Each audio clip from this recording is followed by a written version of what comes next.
Welcome back dear students, कैसे हैं आप लोग।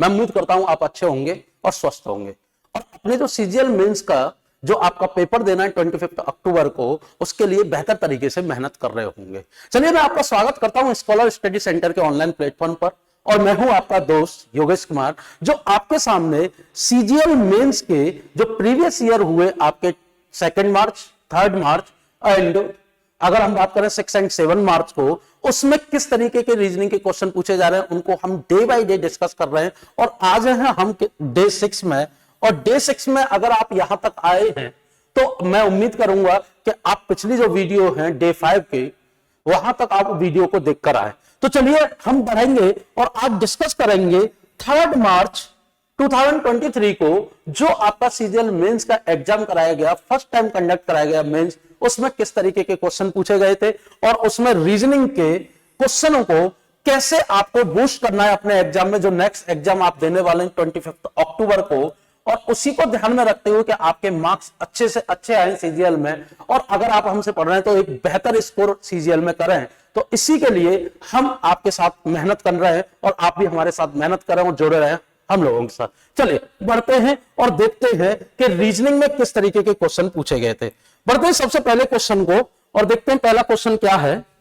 देखिए पहला क्वेश्चन है आपका किससे, क्योजन इफेक्ट से, जिसको बोलते हैं हम कारण और प्रभाव। अब जैसे कारण और प्रभाव जो है वो होता क्या है, देखिए यहां हमें 2 स्टेटमेंट दिए जाते हैं, जैसे statement first and statement second जो हमारे सामने, उसमें हमें एक स्टेटमेंट लिखा जाता है, जैसे कि लिखा हुआ है कि देश एक्स ने पिछले 5 वर्षों में अपने कच्चे तेल के आयात में 6% की कमी की गई। दैट मींस क्या लिखा गया है स्टेटमेंट फर्स्ट में कि आपकी country X reduce their crude oil import by 6% in the last 5 year. मतलब पिछले 5 वर्ष में किसी भी एक कंट्री जिसका नाम है एक्स, उसने क्या किया कि अपने जो इंपोर्ट है मतलब आयात है उसको क्या कर दिया 6% तक डिक्रीज कर दिया। कब? लास्ट 5 ईयर में। तो अगर हम क्योजन इफेक्ट की कहानी की बात करें तो क्योजन इफेक्ट को करने का तरीका क्या होता है। देखिए क्योजन इफेक्ट में अगर हम ऑप्शन की बात करें कि हमारे ऑप्शन कैसे लगते हैं, फर्स्ट ऑफ ऑल ऑप्शन होता है कि हो सकता है ये दोनों के दोनों जो स्टेटमेंट हमें दिए गए हैं वो आपके क्या हो, इफेक्ट हो, लेकिन जो इफेक्ट है वो उनका क्या हो, सेम क्योज हो, मतलब वो दोनों के दोनों प्रभाव हो लेकिन उनका जो कारण है वो क्या हो, समान हो। ये पहला पॉइंट बनता है। दूसरा बनता है कि दोनों के दोनों क्या हो, इफेक्ट, मतलब दोनों के दोनों क्या हो, प्रभाव हो, लेकिन उनका जो क्योज है मतलब कारण है उनके होने का, वो समान ना होकर क्या हो, इंडिपेंडेंट। तो बोल दिया जाता है कि both are effect of independent chaos, मतलब दोनों स्वतंत्र कारणों के क्या है, प्रभाव हैं। अब तीसरा आता है, तीसरा होता है कि दोनों के दोनों क्या हो, कि क्योज हो लेकिन इंडिपेंडेंट। तो दोनों के दोनों क्या हो, स्वतंत्र कारण हो, या दोनों में से कोई एक क्या हो, इफेक्ट, और कोई एक क्या हो, क्योज। तो कंडीशन हमारी इतनी बनती है। अब उसके बाद हम कैसे डिसाइड करते हैं कि कौन सा आपका इफेक्ट है या कौन सा आपका क्योज है। तो ध्यान से सुनिएगा, केवल 2 पॉइंट होते हैं। पहला पॉइंट, जो भी स्टेटमेंट में हमें गिवन है, जो कंडीशन गिवन है, अगर वो कंडीशन के पीछे हम जो क्योज है उसको निकाल सकते हैं, मतलब फाइंड आउट कर सकते हैं कि इसके पीछे क्या क्योज रहा होगा, तो दैट मींस जो स्टेटमेंट में दे रखा है वो क्या होगा, आपका इफेक्ट।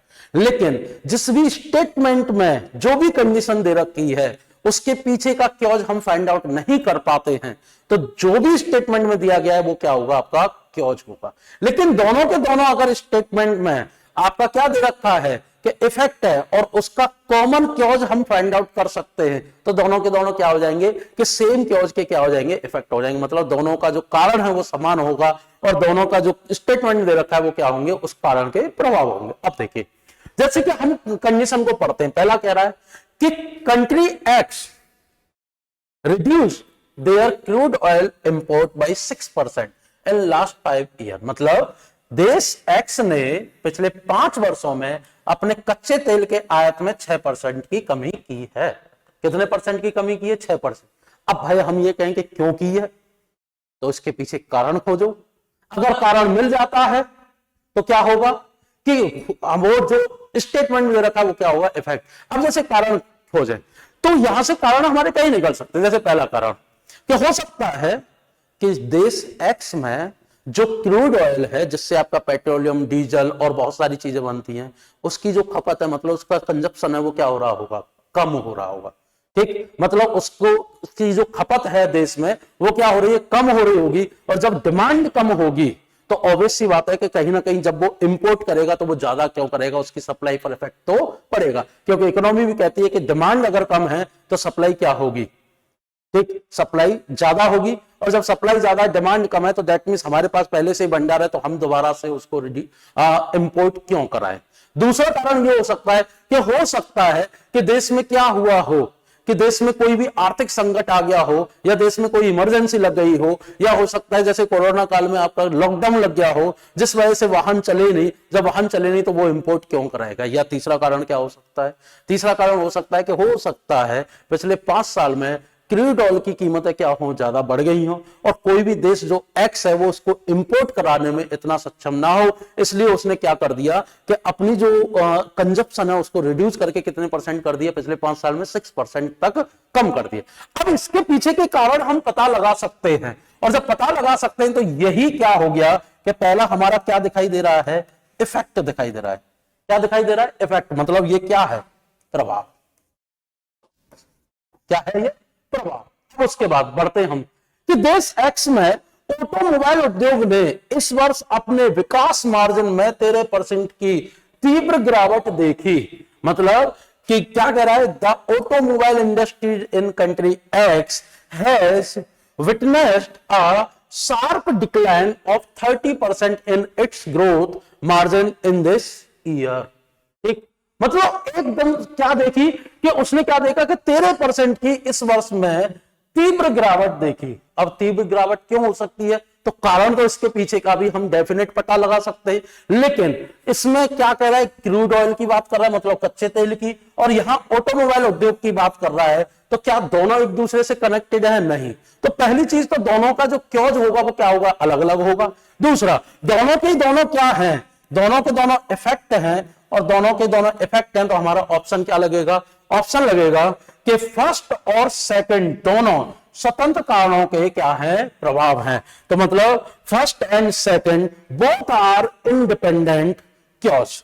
और ये हिंदी इंग्लिश में जरा ऑप्शन अलग अलग है, यहां ऑप्शन है ए, और ये ए ऑप्शन यहां चेंज होके डी कर दिया गया है। तो यहां से क्या आंसर आ जाएगा कि दोनों के दोनों क्या है, स्वतंत्र कारणों के क्या है, प्रभाव हैं। तो आंसर हमारा क्या होगा कि both are effect of independent chaos. Clear है इतना। चलिए बढ़ते हैं नेक्स्ट क्वेश्चन पर और देखते हैं अगले क्वेश्चन को। ध्यान दीजिएगा क्वेश्चन क्या है। क्वेश्चन कह रहा है कि हाँ, आपका क्वेश्चन है किससे, इन्फ्रेंसेस, जिसको हम अजम्पशन भी बोलते हैं। क्या बोल सकते हैं, अजम्पशन, दैट मींस पूर्व धारणा। अब देखिए ये क्या है, क्वेश्चन कहता है कि यहां हमें एक कंडीशन दी जाती है।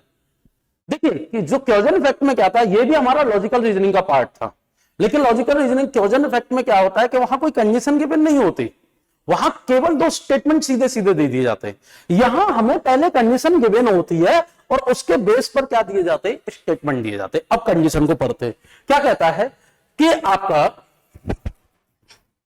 कंडीशन है आपकी कहां, स्टेटमेंट, ठीक, extensive use of pesticide in agriculture production,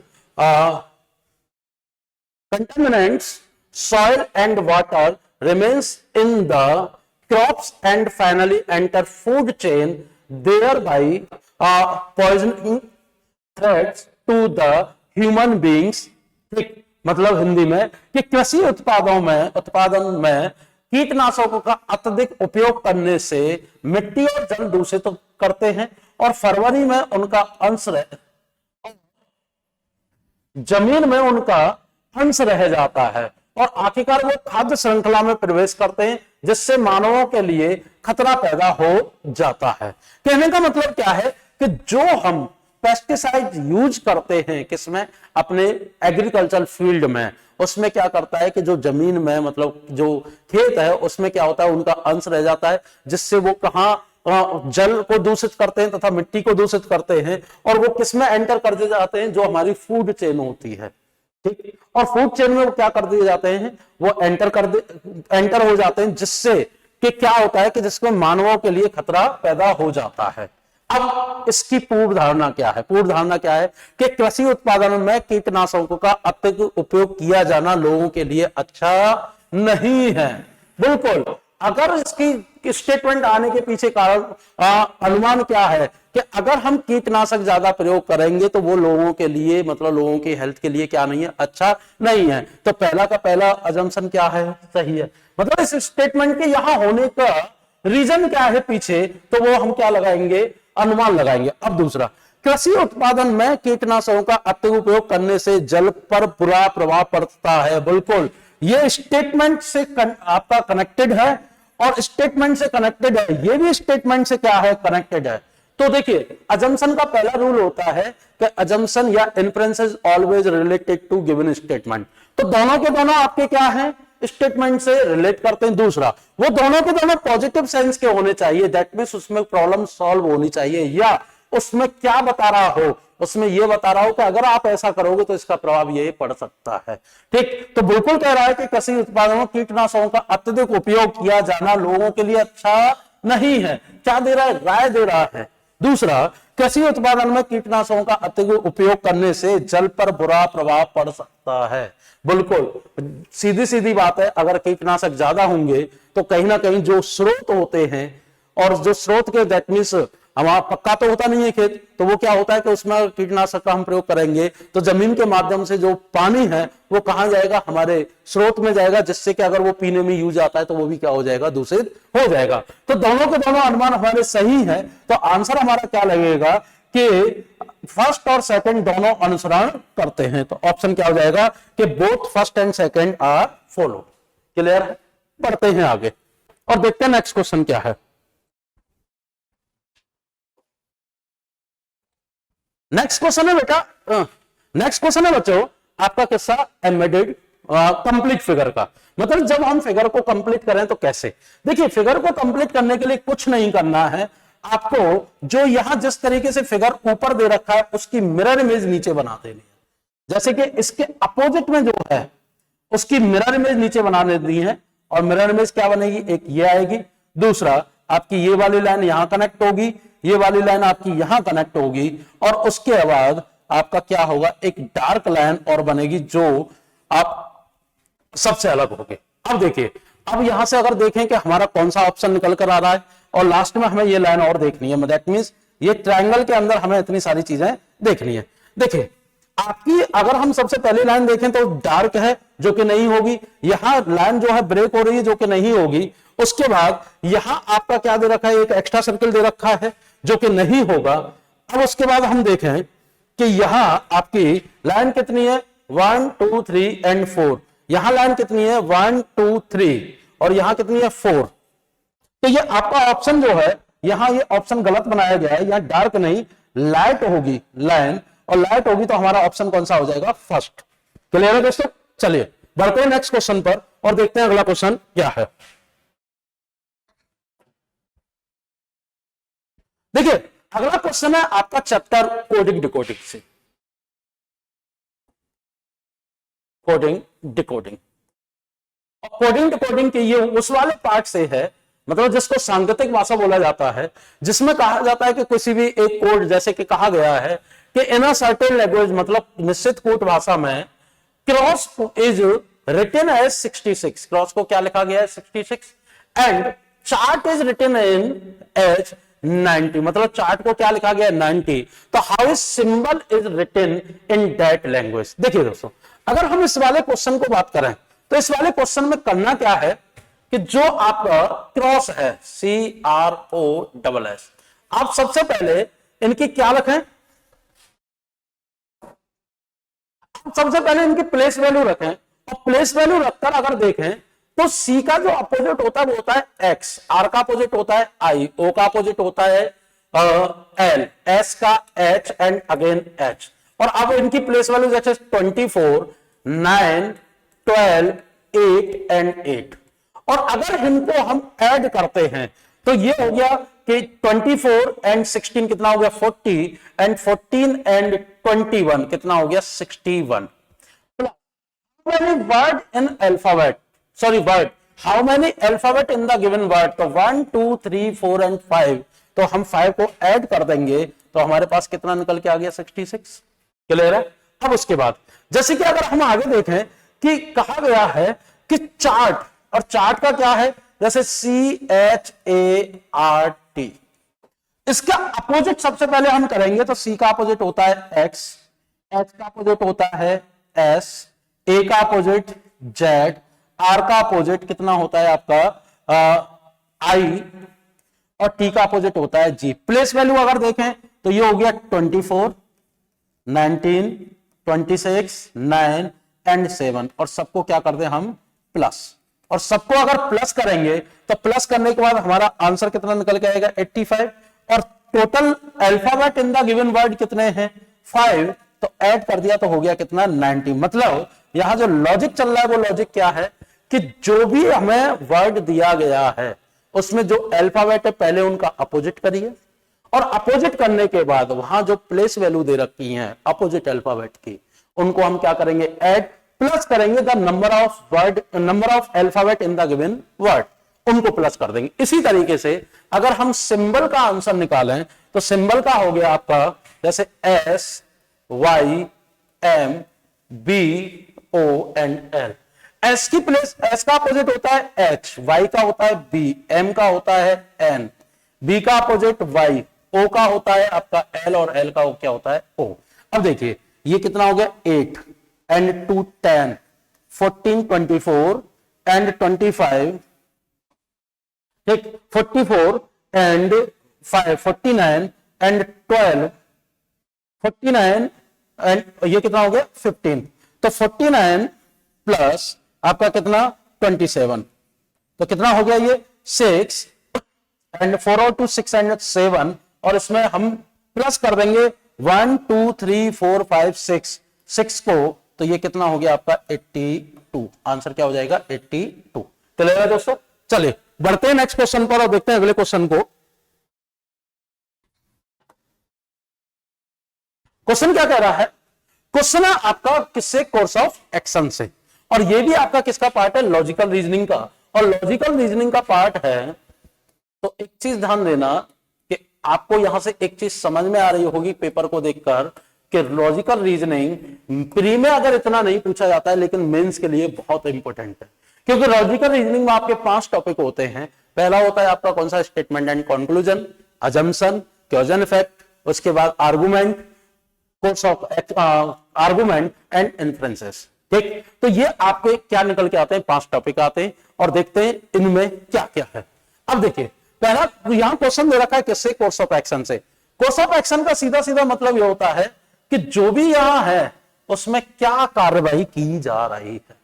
हमें एक क्या दिया जाएगी, कंडीशन, और कंडीशन में होगी एक प्रॉब्लम. उस प्रॉब्लम पे आप क्या इनिशिएटिव ले सकते हैं, क्या आप उस पर कार्रवाई कर सकते हैं. अगर वो कंडीशन आपके सामने हो और आप उसको फेस करें तो आप उस पर क्या क्या एक्शन लेंगे, वही सारी चीजें यहां दी गई हैं. जैसे कि कंडीशन कह रहा है, क्या कह रहा है कि there is a large increase in migration of villagers to urban areas as repeated crops failure has put them into the financial problem. मतलब हिंदी में अगर बात करें कि शहरी क्षेत्रों में ग्रामीण प्रवास में भारी वृद्धि हुई है. मतलब ग्राम के जो लोग हैं वो कहां जाकर बस रहे हैं, शहर में. क्यों बस रहे हैं? क्योंकि बार बार फसल खराब होने से उन्हें वित्तीय समस्याओं का सामना करना पड़ रहा है. अब देखिए ये चीज बुरी तो नहीं है कि शहर, गांव के लोग जो हैं वो शहर में बस रहे हैं, लेकिन अगर हम इंडियन की बात करें तो इंडियन में हमारा जो कौन सा होता है, जो आपकी जो एग्रीकल्चर जो होता है वो सबसे ज्यादा रेवेन्यू, मतलब सबसे ज्यादा रेवेन्यू तो नहीं लेकिन एक हमारा क्या है, बैकबोन है किसकी, इंडिया की. क्योंकि सबसे ज्यादा 70% जो जनसंख्या है वो कहां है, आपके ग्रामों में निवास करती है। अगर वहां से सभी लोग आएंगे तो फिर खेती कौन करेगा और कैसे हमारा देश डेवलप करेगा? तो ये कहीं ना कहीं प्रॉब्लम तो है।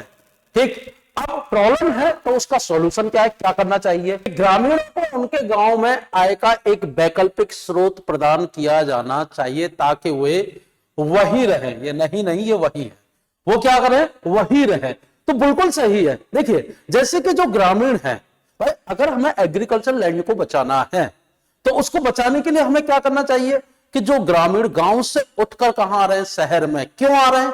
आय के स्रोत के चक्कर में। मतलब अपनी जो वित्तीय समस्या है, जो फाइनेंशियल प्रॉब्लम है उनकी, उसको सॉल्व करने के लिए, और सीधा सीधा अगर हम बोले तो पैसा कमाने के लिए। क्योंकि अब खेती में उनको क्या है, बार बार फसल खराब हो रही है तो वो परिवार चलाने में असमर्थ है।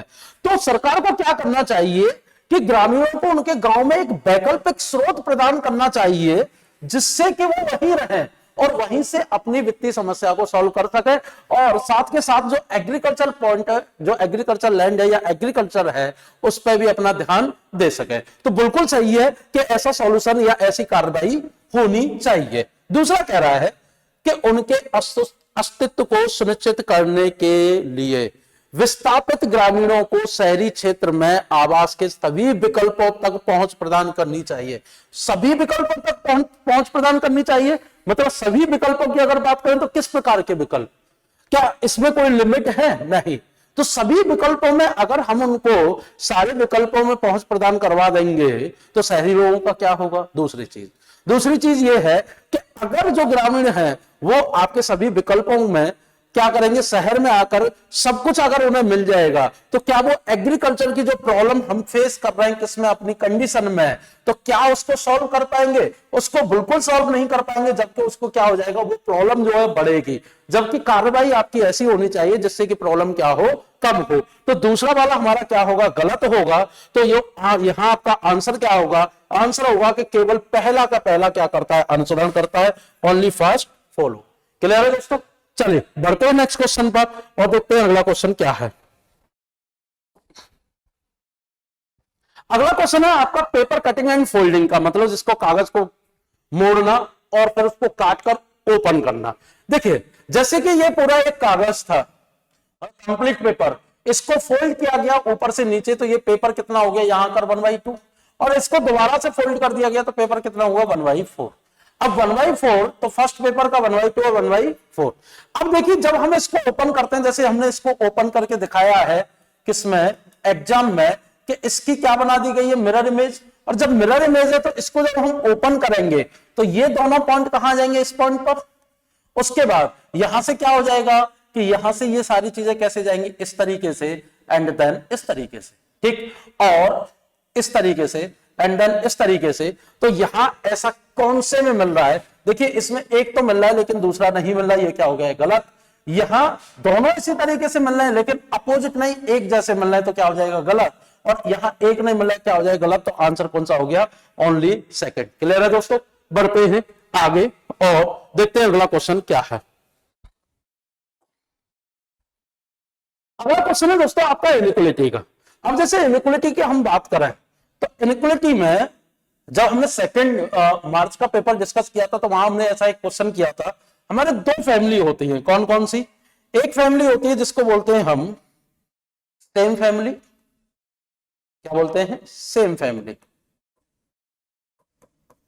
और दूसरी होती है जिसको बोलते हैं हम अपोजिट फैमिली, अपोजिट फैमिली। दोनों में क्या डिफरेंस होता है सबसे पहले देखें।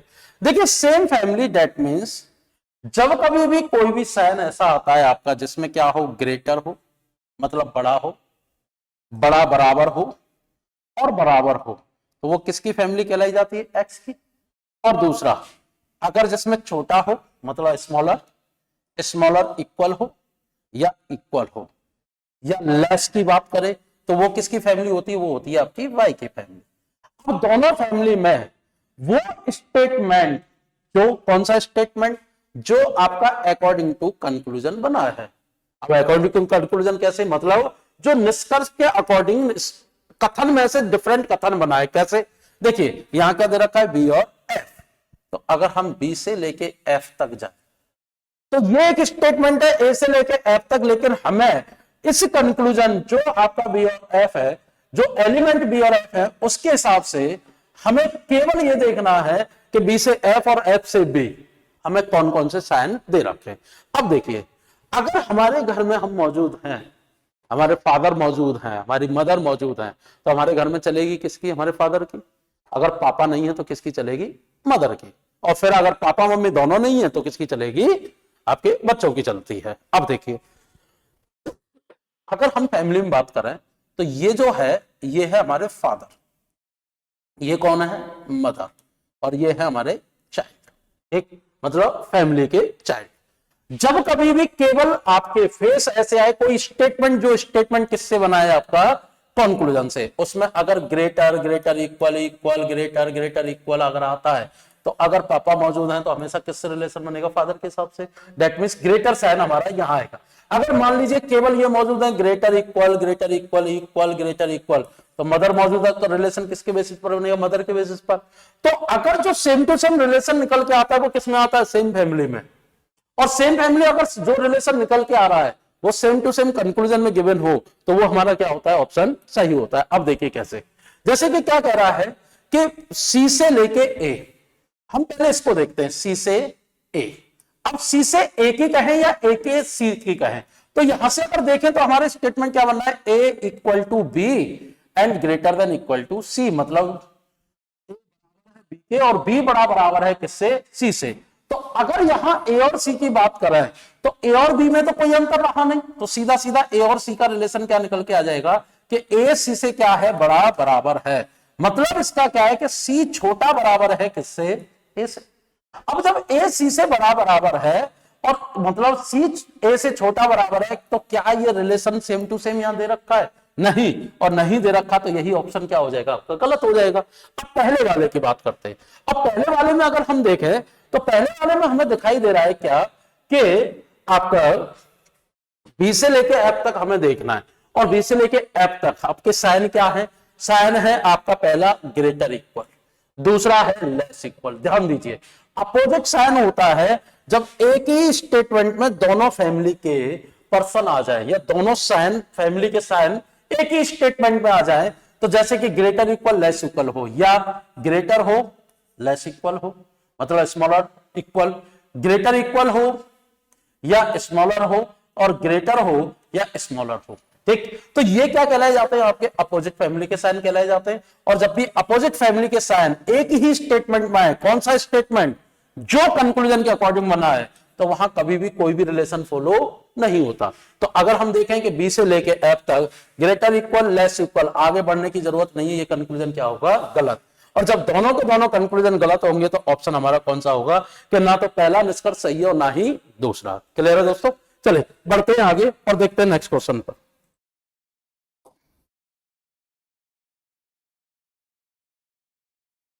देखो नेक्स्ट क्वेश्चन क्या कह रहा है। नेक्स्ट क्वेश्चन है दोस्तों आपका किससे?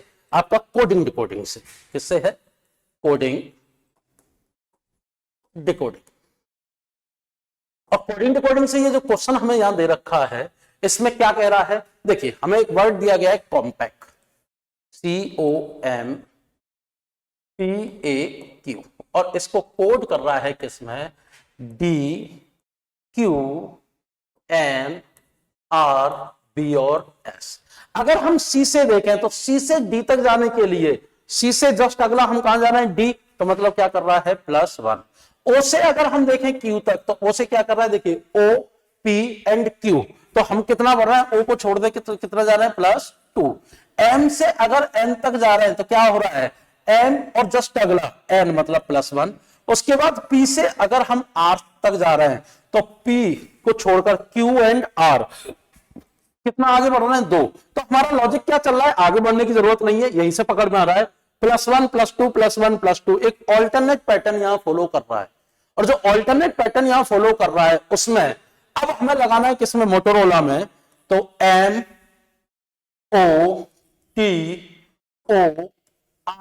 MOTOROLA। तो देखिए M के बाद क्या आ जाएगा? अगला N मतलब +1, OPQ NQ। अब ऑप्शन को अगर देखें तो ऑप्शन में केवल एक में एन क्यू है, बाकी कहीं किसी भी ऑप्शन में एन क्यू गिवन नहीं है, इसलिए ऑप्शन आपका कौन सा सही हो जाएगा? डी। चलिए बढ़ते हैं नेक्स्ट क्वेश्चन पर और देखते हैं अगला क्वेश्चन क्या है। क्वेश्चन है दोस्तों आपका किससे? सिलोगिज्म से। चलिए बनाते हैं क्वेश्चन को। और सिलोगिज्म में आपके दो तरीके के आपके स्टेटमेंट कंक्लूजन दे रखे हैं। पहला कंक्लूजन है आपका पॉसिबिलिटी कंक्लूजन और दूसरा है आपका रियल कंक्लूजन। कैसे पहचाना? पहचान ऐसे होती है कि अगर यहां संभावना लगी हो सकता है शब्द लगाओ हिंदी में, और अगर ना लगा हो तो रियल और लगा हो तो पॉसिबिलिटी। मतलब अगर पॉसिबिलिटी शब्द लिखा हो, कैन भी लगा हो, मे भी लगा हो, ठीक, तो वो क्या कहलाया जाएगा? पॉसिबिलिटी। और जिसमें ना लगा हो वो क्या कहलाया जाएगा? रियल। चलिए बनाते हैं एक डायग्राम। डायग्राम क्या कह रहा है कि कुछ सम पोएम्स आर हॉर्सेस, कुछ कविताएं घोड़े हैं। सम पोएम्स आर हॉर्सेस। देखिए जब किन्हीं दो के बीच में सम का रिलेशन होता है तो दोनों के बीच में कंक्लूजन किसका सही होगा? केवल सम का सही होगा। और जहां सम का कंक्लूजन सही होता है, जहां सम का रिलेशन होता है, तो रियल में सम के कंक्लूजन केवल, मतलब कुछ, लेकिन पॉसिबिलिटी आपकी होती है सम नॉट एंड ऑल। ठीक है, चलिए आगे बढ़ते हैं। आगे कह रहा है कि ऑल हॉर्सेज आर टॉयज। सभी हॉर्स क्या है? टॉयज है। और सभी हॉर्स टॉयज है। आगे कह रहा है ऑल टॉयज आर शिप्स। सभी टॉयज क्या है? शिप हैं। तो यहां से अगर देखें कि अंदर से बाहर किसका रिलेशन सही होगा? ऑल का एंड सम का। लेकिन बाहर से अंदर किसका सही होगा? केवल सम का। अब देखिए पोएम का हॉर्स से सम का relation, possibility some and some not and all की, और रियल सम। पोएम का टॉयज से किसका सही रिलेशन? सही रिलेशन है सम का। तो सेम है रियल में some conclusion, possibility some not and all. उसके बाद पोएम का शिप से, तो रिलेशन किसका है? शिप से। रिलेशन अगेन किसका है? आपका सम का। तो दोनों तरफ से क्या होगा? Some and some not and all की पॉसिबिलिटी सही होगी और सम का रियल कंक्लूजन। अब अगर यहां से बात करें रिलेशन सम का है तो सम नॉट एंड ऑल की पॉसिबिलिटी, लेकिन इधर रिलेशन ऑल का है, तो ध्यान रखना ऑल के केस में कभी भी कोई पॉसिबिलिटी सही नहीं होती और रियल में आपके कंक्लूजन सही होते हैं ऑल एंड सम के। अब बढ़ते हैं पहले कंक्लूजन पर। क्या कह रहा है? सभी खिलौने के कविता होना एक संभावना है। मतलब all toys being poems is a possibility. कहां है टॉयज? ये रहा। पोएम कहां है? ये रहा। दोनों के बीच में इनडायरेक्ट रिलेशन किसका है? सम का। और सम का रिलेशन है तो पॉसिबिलिटी ऑल की क्या हो जाएगी? सही। तो पहला कंक्लूजन क्या हो जाएगा? सही। क्लियर है दोस्तों? आगे बढ़ते हैं। आगे क्या कह रहा है कि सम हॉर्सेज आर शिप्स। कुछ घोड़े जहाज हैं। अब कुछ घोड़े जहाज हैं तो घोड़ा का ये रहा, मतलब हॉर्स। शिप का ये रहा। और अंदर से बाहर जाएंगे तो रियल में कंक्लूजन किसका सही होगा? सम का। और यहां सम का ही कह रहा है तो दोनों के दोनों कंक्लूजन सही है। आंसर हो जाएगा कि निष्कर्ष फर्स्ट और सेकंड दोनों आंसर करते हैं। मतलब both conclusion first and second are follow. Clear है दोस्तों?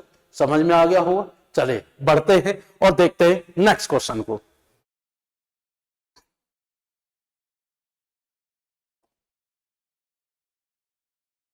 अगला क्वेश्चन है दोस्तों किसका? आपका ये क्वेश्चन है आप किसका? एनालॉगी का।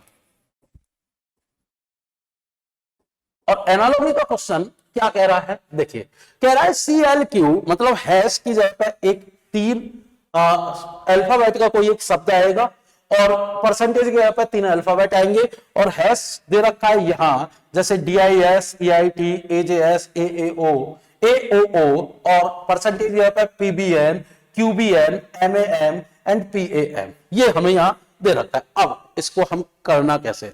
देखो बेटा, इसको थोड़ा सा लॉजिकली सोचिए दोस्तों। अगर इसको हम लॉजिकली सोचें तो ये है हमारा 1 और ये है 2, मतलब 1, 2, 3 एंड 4। हमें दिए कौन कौन से गए हैं? हमें दिए गए 2 एंड 3। 3 से 4 बनना है तो 1 से क्या बनेगा? 2 बनेगा या नहीं? अब 1 से 2 बनेगा तो एनालॉगी कभी इस बाउंड्री को क्रॉस नहीं किया जाता रीजनिंग सेक्शन में। अब देखिए यहां हमें पहला अल्फाबेट क्या दे रखा है? ए। और यहां ऑप्शन में हमें क्या दिखाई दे रहा है, P, और क्या दिखाई दे रहा है, Q और M और P। देखिए N के बाद क्या आता है P, N के बाद क्या आता है Q, N से पहले क्या आता है M, N के बाद क्या आता है P। तो यहां पॉसिबिलिटी क्या है कि क्वेश्चन में यहां जो पहला अल्फाबेट आएगा फोर्थ पर वो N के बाद वाला अल्फाबेट होगा। तो सिंपल सा जो फोर्थ में होगा वही सेकंड में। तो यहां जो फर्स्ट अल्फाबेट होगा किसकी जगह पर, हैश की जगह पर, तो हैश की जगह पर जो फर्स्ट अल्फाबेट होगा वो क्या होगा, सी से कम होगा। अब सी से कम कौन कौन से ऑप्शन है, एक तो ए और ए, कौन कौन सा, सी और डी। और यहां सी में अगर बात करें तो यहां क्या कह रहा है, एम, जिसकी होने की पॉसिबिलिटी नहीं है। तो आंसर कौन सा होगा, पी वाला, इसलिए आंसर कौन सा हो गया, डी। ये तो तरीका है डायरेक्ट ऑप्शन से देखने का।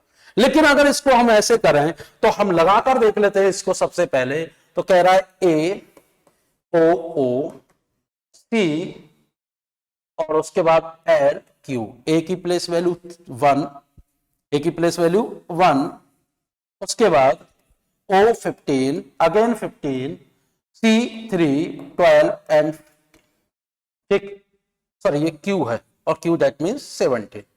अब देखिए 1 + 2 कितना हुआ, +2, 3, 15 - 3 एंड 15 + 2। लॉजिक क्या बनना है, +3 - 3, +2 - 3 +2। अब यहां N 14, D 4, K 11, 14 + 2 कितना हो गया, 16, कौन सा होगा, P। उसके बाद 4 - 3 मतलब क्या आ जाएगा, -3 करेंगे तो क्या आ जाएगा, A, और A का मैथ दैट मीन्स 1, तो मतलब यहां हो गया P A। उसके बाद क्या आ जाएगा, 11 + 2 कितना हो जाएगा, 13, और 13 पर क्या हो जाएगा, M, आंसर क्या हो जाएगा, PAM एंड AAO, और ऑप्शन कौन सा हो जाएगा, D। क्लियर है दोस्तों, समझ में आ गया होगा। आगे बढ़ते हैं, देखते हैं अगले क्वेश्चन को।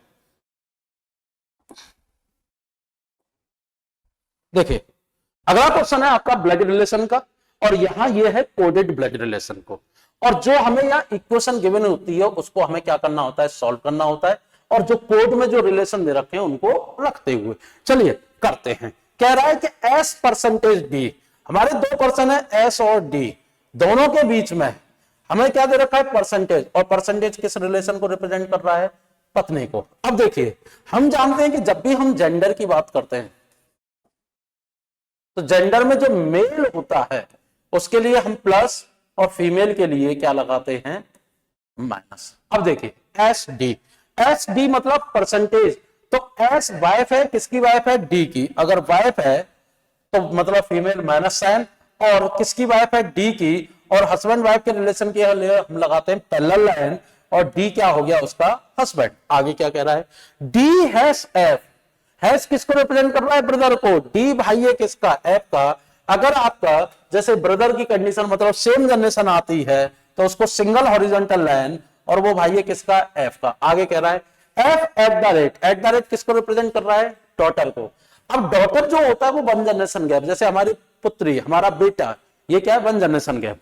अब 1 जनरेशन गैप है तो एफ बेटी है किसकी, जी की, तो एफ जी की क्या है, बेटी, ठीक। तो 1 जनरेशन गैप एक वर्टिकल लाइन से शो करते हैं। आगे कह रहा है F G and H, G that means क्या है, एंड रिप्रेजेंट कर रहा है हस्बैंड को। तो जी पति है किसका, मतलब हस्बैंड है किसका, एच का, and H is the daughter of J, H बेटी है जे की, और जे का जेंडर हमें डिसाइड नहीं। पूछा क्या गया है, how is F related to H, F H से किस प्रकार संबंधित है, तो एफ एच से किस प्रकार संबंधित है, तो हमें मालूम है F is the daughter of H, और आंसर कौन सा हो गया, फर्स्ट वन। क्लियर है दोस्तों, समझ में आ गया होगा। चले बढ़ते हैं आगे।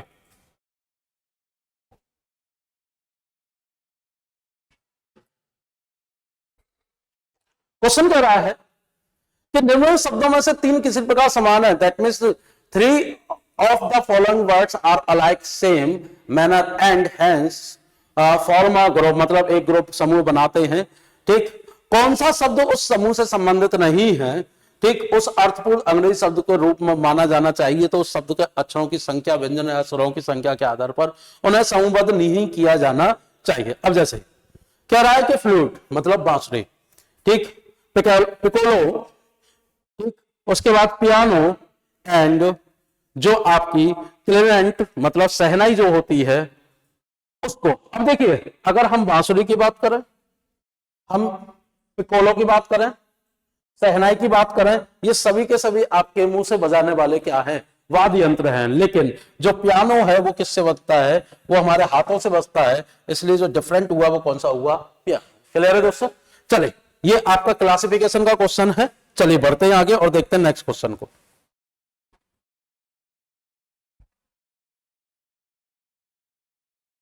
देखिए दोस्तों, ठीक, ये क्वेश्चन है हमारा किसका, जो आपका है मिरर इमेज का क्वेश्चन। ठीक, अब मिरर इमेज का क्वेश्चन है तो हमें यहां क्या निकालनी है, मिरर इमेज। अब मिरर इमेज में हमें पता है कि जो भी इमेज आपकी लेफ्ट टू राइट होती है एक्चुअल में, और मिरर में अगर बात करें तो वो क्या हो जाती है, राइट टू लेफ्ट। और जो मिरर के सबसे ज्यादा नजदीक होता है उसकी इमेज सबसे पहले बनती है।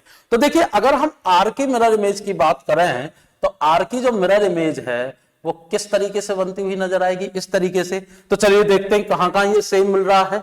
अगर हम सेम देखें तो पहले वाले में नहीं है, दूसरे वाले में नहीं है, तीसरे वाले में नहीं है, लेकिन चौथे वाले में सेम है, और यही क्या हो जाएगा, आंसर। बस केवल एक वर्ड से हमारा क्वेश्चन क्या हो गया, सॉल्व हो गया। क्लियर है दोस्तों? चलिए बढ़ते हैं नेक्स्ट क्वेश्चन पर और देखते हैं अगले क्वेश्चन को। तो दोस्तों ये था हमारा डे 6, और डे 6 में हमने जो थर्ड जो मार्च का 2023 का सीजीएल मेंस मतलब टायर 2 का जो एग्जाम है उसमें कौन कौन से क्वेश्चन पूछे गए थे वो सारे क्वेश्चन हम डिस्कस कर चुके हैं। और अब हम मिलेंगे आपसे किसमें, डे 7 में। और डे 7 में हम लेकर आएंगे जो आपका नेक्स्ट सीजीएल टायर 2 का जो पेपर है वो उसमें क्वेश्चन किस तरीके से पूछे गए हैं और क्या क्या डिफरेंट क्वेश्चन मिले आपको प्री से, उनको हम देखेंगे। और देखेंगे बेहतर तरीके से कि अपने जो हमारी 30 डेज बूस्टर सीरीज जो हमने यहां चलाई है उसमें आपको क्वेश्चन कैसे जल्दी करने और कैसे अपने स्कोर को क्या कर सकते हैं, इंक्रीज कर सकते हैं। किसमें, जो आपका 25 अक्टूबर को जो आपका मेंस का एग्जाम हो रहा है उसमें। तो चलिए मिलेंगे, मुलाकात करेंगे आपसे नेक्स्ट वीडियो में। तब तक के लिए मैं आपसे विदा लेता हूं। जय हिंद, और आप बने रहिए स्कॉलर स्टडी सेंटर पर। Thank you.